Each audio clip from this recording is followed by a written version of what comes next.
غزہ اور اسرائیل کی جنگ جو شروع میں ایک حملہ اور جھڑپ لگ رہی تھی، اس جنگ کو 2 ہفتے ہونے کو ہیں اور یہ 4 ملکوں تک پھیل چکی ہے اور اس نے کلیئر انٹرنیشنل لائنز بھی ڈرا کر دی ہیں۔ غزہ اور اسرائیل کے ویسٹ میں دنیا کا سب سے مصروف تجارتی سمندر میڈیٹرینین سی ہے۔ اس سمندر میں اسرائیل کی حمایتی ملک امریکہ اور برطانیہ نے ملٹری انسٹالیشنز کر دی ہیں۔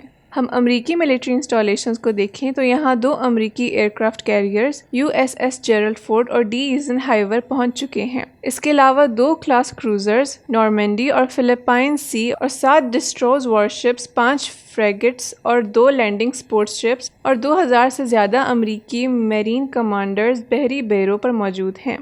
غزہ پر حملے اور حماس کے خاتمے کی پلاننگ کے لیے امریکی انٹیلیجنس کی ایک ٹیم اسرائیلی فورسز کے ساتھ اسرائیل میں موجود ہے۔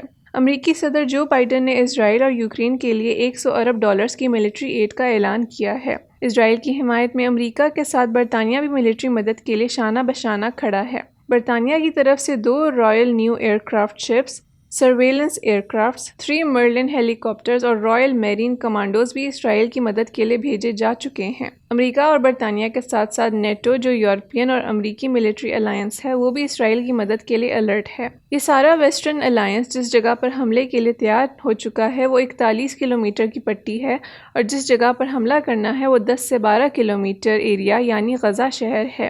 ان کے بمقابلہ صرف ایک حماس کی تنظیم ہے جو 2006 سے غزہ کی منتخب حکومت بھی ہے۔ کوئی بھی ملک اب تک غزہ کی عوام کے ساتھ نہیں کھڑا اور نہ ہی بمباری رکوانے کے لیے آگے آئے ہیں، لیکن اب ویسٹرن الائنس کو ہر گزرتے دن کے ساتھ روس اور چین کی طرف سے ایک دباؤ مل رہا ہے۔ اس دباؤ کا ایسا نتیجہ تو نہیں نکلے گا کہ روس اور چین اسرائیل پر حملہ کر دیں، لیکن ایک نتیجہ ضرور نکلے گا، وہ یہ کہ امریکہ اور اسرائیل کئی سالوں پر محیط جنگ میں پھنس جائیں گے۔ روس نے اس جنگ میں دباؤ ڈالنے کے لیے مڈل ایسٹ کے بالکل کنارے پر بلیک سی کے انٹرنیشنل واٹرز میں اپنی ملٹری موومنٹس شروع کر دی ہیں۔ روسی صدر پیوٹن نے کہا کہ امریکہ نے یوکرین کے بعد مڈل ایسٹ میں بھی ایک فرنٹ کھول لیا ہے اور میں دھمکی نہیں دے رہا، لیکن ہم مڈل ایسٹ کی بدلتی صورتحال پر نظر رکھنا چاہتے ہیں۔ میں نے رشین ملٹری جیٹس MiG 31 کو ہائپرسونک میزائلز کے ساتھ پیٹرولنگ کا حکم دے دیا ہے۔ یہ پیٹرولنگ بلیک سی کے نیوٹرل واٹرز پر پرماننٹ کی جائے گی، جس بلیک سی کے اوپر رشین طیارے میزائلوں سے لیس ہو کر مستقل پیٹرولنگ کریں گے۔ اس جگہ سے اسرائیلی سرزمین اور میڈیٹرینین سی 1000 کلومیٹر سے کچھ ہی زیادہ فاصلے پر ہے اور ان طیاروں پر نصب میزائلوں کی رینج بھی 1000 کلومیٹر ہے۔ دنیا کی سب سے بڑی غیر سرکاری فوج حزب اللہ جو لبنان میں ہے وہ بھی اس جنگ میں پوری طرح داخل ہو چکی ہے۔ ویسٹرن الائنس کے مقابلے میں ریزسٹنس شام سے، بلیک سی کی طرف سے، لبنان اور غزہ میں حماس کی طرف سے آئے گی اور ان کے ساتھ چین کی سفارتی مدد اور اربوں کی اخلاقی اور مالی مدد بھی ہے۔ اگر اسرائیل اور ویسٹرن الائنس گراؤنڈ انویژن کرتے ہیں تو وہ حماس اور ایرانی ٹریپ میں آ جائے گا اور یہ ایک لمبی جنگ کا آغاز ہوگا جو ویسٹرن الائنس کے سب مخالفین چاہ رہے ہیں۔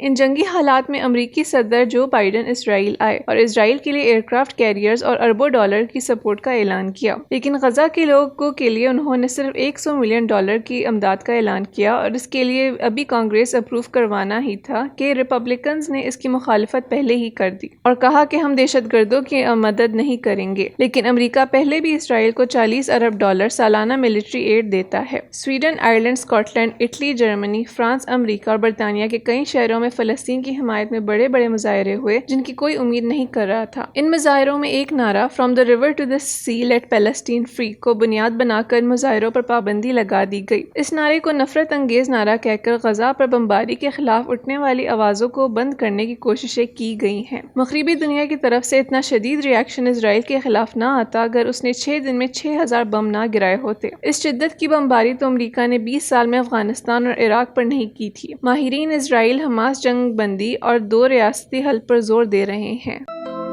مزید ایسی ویڈیوز دیکھنے کے لیے ہمارے چینل کو سبسکرائب کریں اور بیل آئیکن کو دبانا نہ بھولیں۔